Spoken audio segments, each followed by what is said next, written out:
नमस्ते, मैं हूं आपका दोस्त और भगवान का भक्त श्री राधारमन दास। और आज मैं आपको श्री कृष्ण की वस्त्र हरण लीला के बारे में सुनाऊंगा। श्री कृष्ण द्वारा गोपियों के वस्त्र हरण की लीला केवल एक साधारण घटना नहीं थी, बल्कि एक गहन आध्यात्मिक शिक्षा देने वाली दिव्य लीला थी। ये कथा पद्मा पुराना में वर्णित है। इस लीला के माध्यम से भगवान श्री कृष्ण ने न केवल वृंदावन की गोपियों को, बल्कि समस्त स्त्री पुरुष समाज को एक महत्वपूर्ण संदेश दिया। एक दिन गोपियां सरोवर में स्नान करने गई। उसी समय श्री कृष्ण एक वृक्ष पर बैठकर ये सब देख रहे थे।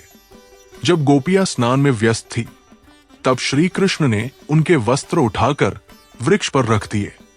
जब गोपियां स्नान करके बाहर आने लगी, तो उन्होंने देखा कि उनके वस्त्र वहां नहीं है। वे चिंतित हो गई और तभी उनकी दृष्टि वृक्ष पर बैठे श्री कृष्ण पर पड़ी। गोपियों ने कहा, क्या तुम्हें लज्जा नहीं आती? हम स्नान कर रही हैं और तुम हमें देख रहे हो। श्री कृष्ण ने उत्तर दिया, लज्जा मुझे क्यों आए? तुम्हें लज्जा करनी चाहिए कि तुम नग्न होकर स्नान कर रही हो।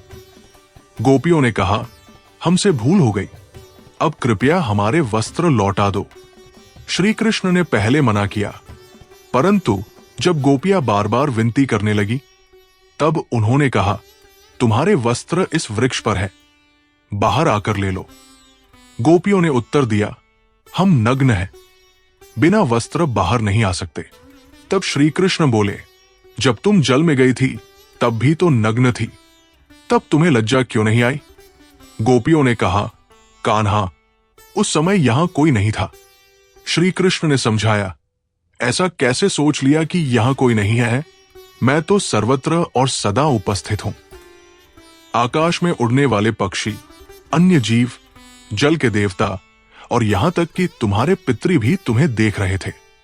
शास्त्रों में कहा गया है कि स्नान करते समय पितृगण आसपास होते हैं, और यदि कोई नग्न होकर स्नान करता है तो वे अप्रसन्न होते हैं। इसलिए कभी भी नग्न होकर स्नान नहीं करना चाहिए। इस प्रकार श्री कृष्ण ने गोपियों को शिक्षा दी और उनके वस्त्र लौटा दिए। उन्होंने आगे कहा, जब तक जीव माया के बंधन में है, उसे मोक्ष प्राप्त नहीं हो सकता। माया से बंधा हुआ जीव वैकुंठ में प्रवेश नहीं कर सकता। तुम्हें यह समझाने के लिए मैंने ये लीला की है।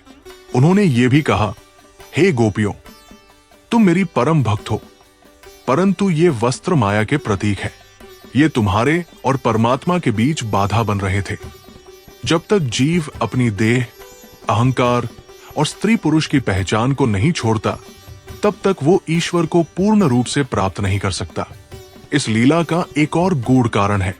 बाल्यकाल से ही गोपिया देवी कात्यायनी का व्रत करती थी, ताकि श्री कृष्ण उन्हें पति रूप में प्राप्त हो। देवी कात्यायनी ने प्रसन्न होकर उन्हें वरदान दिया था कि श्री कृष्ण उनके पति होंगे।